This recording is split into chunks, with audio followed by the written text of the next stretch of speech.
গুমের অভিযোগে সেনা হেফাজতে 15 কর্মকর্তা। ঢাকা ক্যান্টনমেন্টের এমইএস ভবনকে অস্থায়ী কারাগার ঘোষণা। পুলিশ গ্রেপ্তারের পর ঠিক হবে কোথায় থাকবেন আসামিরা। নির্দেশনা অনুযায়ী ব্যবস্থা নেবে কারা কর্তৃপক্ষ।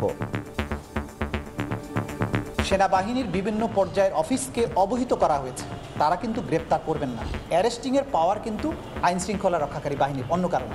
গ্রেপ্তার করা হলে তখন থেকে তার উপরে আইন প্রযোজ্য হবে যে 24 ঘন্টায় তাকে কোর্টে আনতে হবে। এখানে কারা থাকবে বা কারা গ্রেপ্তার হয়েছে বা হয়নি এ সম্বন্ধে আমাদের কাছে এ পর্যন্ত কোনো ইনফরমেশন আসেনি। যদি বন্দি থাকে কোনো, তাহলে তো আমরা বন্দিকে হয়তো নিরাপদ আটকের জন্য যা করতে হয় সে ব্যবস্থাগুলো নিব। দেখছিলেন প্রধান শিরোনাম। রাত 11টার সময় সঙ্গে আছি আমি জাফর সাদিক। এবার অন্যান্য শীর্ষ সংবাদ। নির্বাচন বানচালে 71-এর বিতর্কিতদের ষড়যন্ত্র দেখছে বিএনপি। সংসদে পিআর ইস্যু সমাধানের আহ্বান। নভেম্বরে গণভোট চাই জামায়াত। আগে বিচার দাবি এনসিপির। ডাকসু নির্বাচনের প্রচারণায় শেষ দিনের ব্যস্ততা। শিক্ষার্থীদের মন জয়ে দাঁড়ে দাঁড়ে প্রার্থীরা। রাকসুতেও দুদিন পর ভোট। ক্যাম্পাসে জমজমাট গণসংযোগ। এবং বন্ধুকে নামিয়ে দিয়ে বগুড়ায় চলন্ত বাসে স্কুল ছাত্রীকে ধর্ষণের অভিযোগ। চালক আটক, সহকারীকে ধরতে অভিযান। টাঙ্গাইলে প্রতিবন্ধীকে ধর্ষণ মামলায় অভিযুক্ত গ্রেপ্তার। ঢাকা সেনানিবাসের এমইএস ভবনকে অস্থায়ী কারাগার ঘোষণা করে প্রজ্ঞাপন জারি করেছে স্বরাষ্ট্র মন্ত্রণালয়। চিফ প্রসিকিউটর বলেছেন, পুলিশ গ্রেপ্তারের পর আসামিদের কোথায় রাখা হবে তা ঠিক করবে কারা কর্তৃপক্ষ। আর কারা কর্তৃপক্ষ বলছে, নির্দেশনা অনুযায়ী ব্যবস্থা নেবেন তারা। গত 8 অক্টোবর গুমের মামলায় সাবেক ও বর্তমান 25 সেনা কর্মকর্তা সহ 30 জনের বিরুদ্ধে গ্রেফতারি পরোয়ানা জারি করেন আন্তর্জাতিক অপরাধ ট্রাইব্যুনাল। এর প্রেক্ষিতে গত শনিবার 15 জন সামরিক কর্মকর্তাকে হেফাজতে নেয়ার কথা জানায় সেনা সদর। সোমবার বিকেলে স্বরাষ্ট্র মন্ত্রণালয়ের কারা শাখা থেকে প্রকাশিত প্রজ্ঞাপনে বলা হয়, ফৌজদারি কার্যবিধি 1898-এর 541 ধারার 1 উপধারার ক্ষমতা বলে ঢাকার সেনানিবাসের বাসার রোডের এমইএস ভবনকে সাময়িকভাবে কারাগার হিসেবে ঘোষণা করা হলো।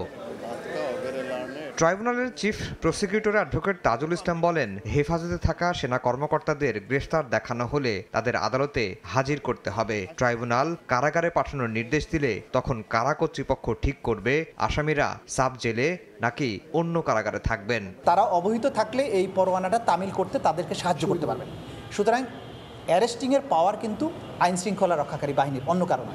যদি পুলিশ তাদেরকে গ্রেপ্তার করে, গ্রেপ্তার করা হলে তখন থেকে তার উপরে আইন প্রযোজ্য হবে যে 24 ঘন্টায় তাকে কোর্টে আনতে হবে।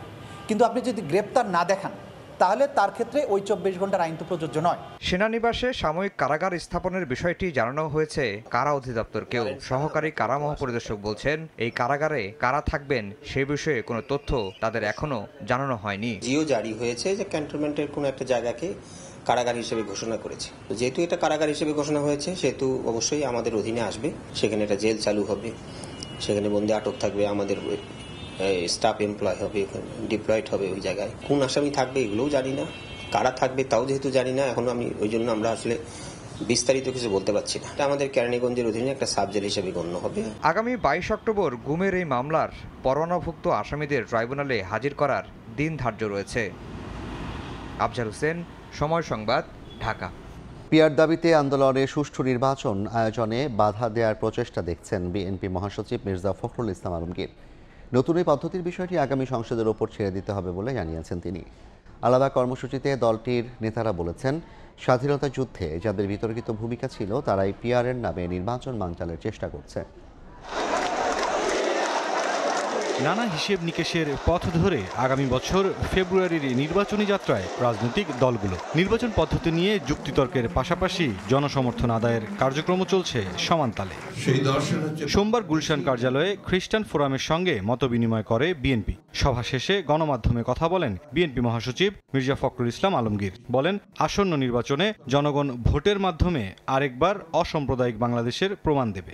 আগামী নির্বাচনে জনগণ আরেকবার রায় দেবে যে এই বাংলাদেশের মানুষ সত্যিকার অর্থেই তারা অসাম্প্রদায়িক এবং তারা বাংলাদেশি জাতীয়তা বিশ্বাস করেন। সুষ্ঠু নির্বাচন বিঘ্নিত করার অপচেষ্টা চলছে উল্লেখ করে বিএনপি মহাসচিব জানান, পিআর পদ্ধতি চালু হবে কিনা তা আগামী সংসদ নির্ধারণ করবে। পিআর আজকে হঠাৎ করে সামনে যখন এই বিষয়টা আসছে এবং তার জন্য আন্দোলন হচ্ছে, তখন কিন্তু আপনার স্বাভাবিকভাবেই যারা অতি দ্রুত একটা নির্বাচন চান দেশে আপনার গণতন্ত্রকে পুনঃপ্রতিষ্ঠা করার জন্য, গণতান্ত্রিক সরকার গঠন করার জন্য, গণতান্ত্রিক পার্লামেন্ট গঠন করার জন্য তারা আমরা একটু উদ্বিগ্ন হই। সেই জন্য আমরা খুব পরিষ্কার করে বলেছি যে এই বিষয়টা ওই আগামী পার্লামেন্টের উপরে ছেড়ে দিতে হবে।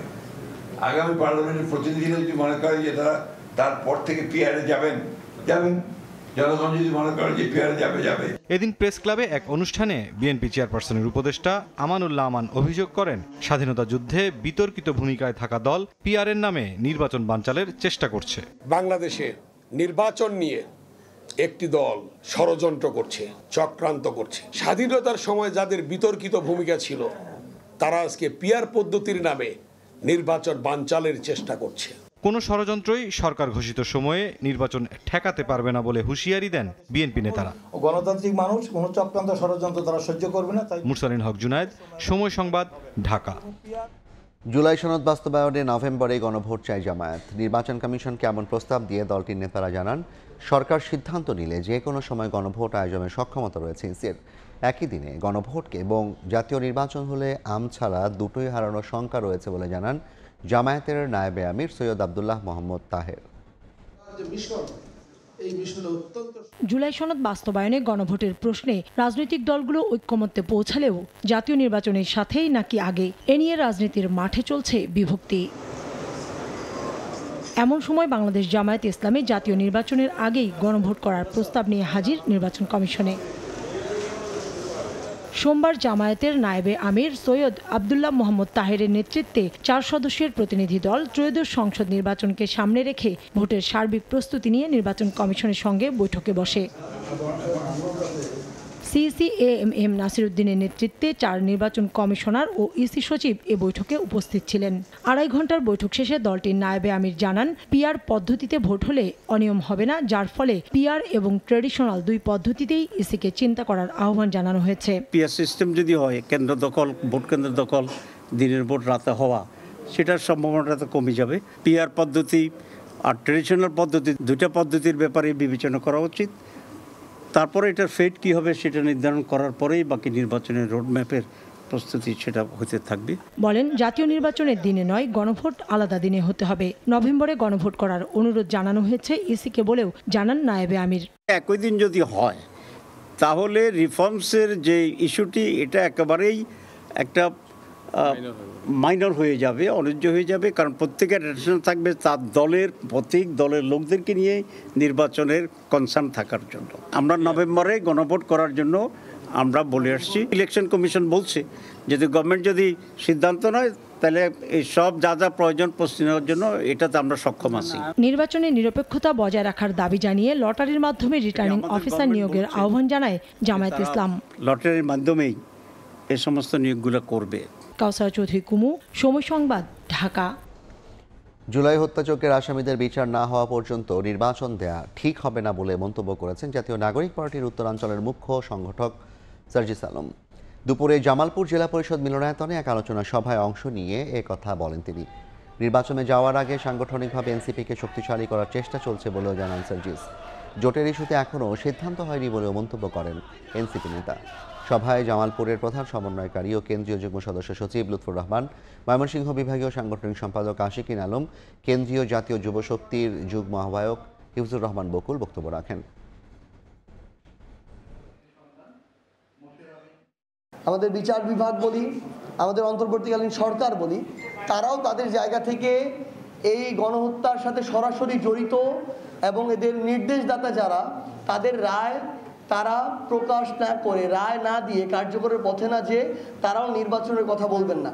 আমরা মনে করি যে এনসিপি এবং বাংলাদেশের স্বার্থে আমাদের এনসিপি এককভাবেও আগামী নির্বাচনে যেতে পারে, কোনো অ্যালায়েন্সের মধ্য দিয়ে নির্বাচনে যেতে পারে।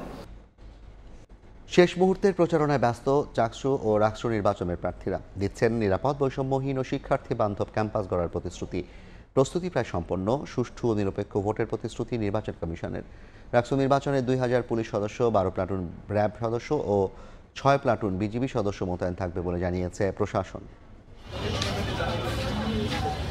চাকসু ও রাকসু নির্বাচনকে কেন্দ্র করে পুরো ক্যাম্পাসে ভোটের আমেজ। হাতে হাতে লিফলেট নিয়ে ভোটারদের কাছে ছুটছেন প্রার্থীরা। কুশল বিনিময়ের পাশাপাশি দিচ্ছেন সুন্দর একটি শিক্ষাঙ্গন গড়ে তোলার প্রতিশ্রুতি।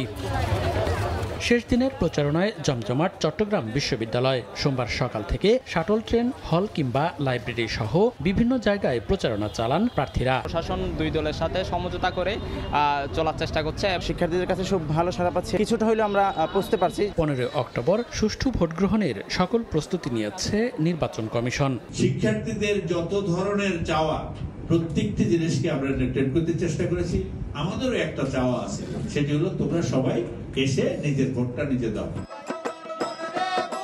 এদিকে রাকসু নির্বাচন ঘিরেও ব্যস্ত সময় পার করছেন প্রার্থীরা। অভিনব প্রচারণায় ভোটারদের মন জয়ের চেষ্টা করছেন প্রার্থীরা। খুবই আমেজ চলতেছে আর কি, একটা উৎসব পরিবেশ, তো জিনিসপাতি থেকে ভালোই লাগতেছে। আমরা যারা অন্তত প্রথম বর্ষের আছি তারা আসলে ব্যাপারটা নিয়ে খুবই আগ্রহী এবং খুশি যে আমরা ভোট দিতে পারছি। ইনশাল্লাহ আগামী 16 তারিখ যে রাকসু নির্বাচন হবে, প্রথম বর্ষের সকল ভোটার আমাদের পক্ষেই থাকবে ইনশাল্লাহ। 16 অক্টোবর রাকসু নির্বাচনে 900 প্রার্থী 11টি প্যানেলে ও স্বতন্ত্রভাবে অংশ নিচ্ছেন। মনিরুজ্জামান প্রান্ত, সময় সংবাদ। বন্ধুকে মাঝপথে নামিয়ে দিয়ে চলন্ত বাসে স্কুল ছাত্রীকে ধর্ষণের অভিযোগ উঠেছে। সিরাজগঞ্জ থেকে বগুড়া যাওয়ার পথে আরকে ট্রাভেলসের বাসে ধর্ষণের ঘটনা ঘটে। অভিযুক্ত চালককে আটক করেছে পুলিশ। সহকারীকে ধরতে চলছে অভিযান। অন্যদিকে টাঙ্গাইলের কালিহাতীতে প্রতিবন্ধী তরুণীকে ধর্ষণে অভিযুক্তকে গ্রেফতার করা হয়েছে। বন্ধুর সঙ্গে বাসে করে বেড়াতে যাওয়ার সময় চলন্ত বাসে স্কুল শিক্ষার্থীকে ধর্ষণের অভিযোগ উঠেছে চালক ও সহকারীর বিরুদ্ধে। সোমবার সকাল 10টার দিকে বগুড়া যাওয়ার উদ্দেশ্যে সিরাজগঞ্জের কড্ডার মোড় থেকে আরকে ট্রাভেলসের বাসে ওঠেন ভুক্তভোগী শিক্ষার্থী ও তার বন্ধু। বগুড়া শহরে ঢোকার আগে অন্য যাত্রীরা নেমে গেলে বাস চালক সাকিব হাসান ও হেলপার ভয় দেখিয়ে ভুক্তভোগীর বন্ধুকে বাস থেকে নামিয়ে দেয়। এরপর চলন্ত বাসে ওই শিক্ষার্থীকে ধর্ষণ করে বলে অভিযোগ উঠেছে। আঙ্কেল, আমি এখানে মেলা বেড়াইতে আসছিলাম, আমাকে আমার বয়ফ্রেন্ডকে নামে দিয়ে আমার এই হেল্পার ড্রাইভার আমাকে জোর জবরদস্তি করছে। তখন তো মনে করেন আমার এত রাগ উঠে গেছে, আমি আসে তো ওই ছেলেকে একটা বাড়ি মারছি। আমার তো ওই ছেলেকে মারতেই যায়নি, ওই ছেলেকে উচিত ছিল গিরে মিরে ফাটে ফেলা দেওয়া। বিকেলে চালক সাকিব ভুক্তভোগীকে নিয়ে শহরের ঠনঠনিয়া বাসস্ট্যান্ডে পৌঁছালে আশপাশের পরিবহন শ্রমিকরা টের পেয়ে তাকে উদ্ধার করে। পরে আরকে পরিবহনের কাউন্টারের কর্মীরা ভুক্তভোগীকে ভয় ভীতি দেখিয়ে আরেকটি বাসে সিরাজগঞ্জে পাঠিয়ে দেয়। ঘটনা জেনে টাঙ্গাইলের এলেঙ্গা থেকে অভিযুক্ত চালক সাকিবকে আটক করেছে পুলিশ। হেলপারকে ধরতে চলছে অভিযান। বগুড়ার যে এখানে ঘটনা হয়েছে সেই ঘটনায় সংশ্লিষ্ট থানায় মামলা রুজুর প্রেক্ষিতে আমরা ওদেরকে বগুড়া জেলা পুলিশের কাছে হ্যান্ড ওভার করব। এদিকে প্রতিবন্ধী তরুণীকে ধর্ষণের মামলায় টাঙ্গাইলের কালিহাতী থেকে অভিযুক্তকে গ্রেফতার করেছে পুলিশ। বিকেলে প্রেস ব্রিফিংয়ে র্যাব জানায়, ভুক্তভোগী বাক শ্রবণ প্রতিবন্ধীকে অভিযুক্ত ইসমাইল প্রায়ই ভয়ভীতি দেখিয়ে ধর্ষণ করত। অভিযুক্ত কর্তৃক ভিকটিমকে তার পরিবারের সদস্যদের মৃত্যুর ভয় দেখিয়ে চুপ থাকতে বলা হয়। এই কারণে ভিকটিম দীর্ঘদিন অতিবাহিত হলেও পরিবারের সদস্যদের নিকট কিছু না বলে ধর্ষণের বিষয়টি গোপন করেন। কিছুদিন পরে ভিকটিমের চলাফেরা সহ শরীরের পরিবর্তন হলে ভিকটিম ইশারা ও লেখনির মাধ্যমে ধৃত ধর্ষক কর্তৃক ধর্ষিত হয়েছে তা প্রকাশ করে। অভিযুক্ত ইসমাইলকে ওয়ার্ডের সাধারণ সম্পাদক পদ থেকে বহিষ্কার করেছে বিএনপি। চন্দ্র বিশ্বাস, ববি, সময় সংবাদ। র্যাগিংয়ের অভিযোগে জাহাঙ্গীরনগর বিশ্ববিদ্যালয়ের একই বিভাগের 16 শিক্ষার্থীকে সাময়িক বহিষ্কার করেছে কর্তৃপক্ষ।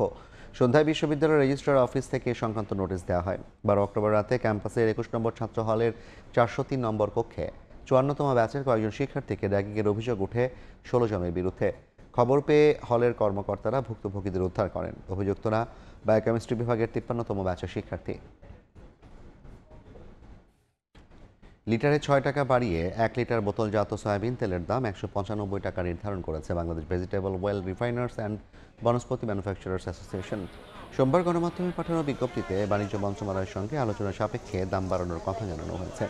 নতুন মূল্য তালিকায় খোলা সয়াবিনে লিটার প্রতি 8 টাকা বাড়িয়ে 177 এবং বোতলজাত 5 লিটারে 23 টাকা বাড়িয়ে 945 টাকা নির্ধারণ করা হয়েছে। আর খোলা পাম তেল 9 টাকা বাড়িয়ে 163 টাকা নির্ধারণ করা হয়েছে।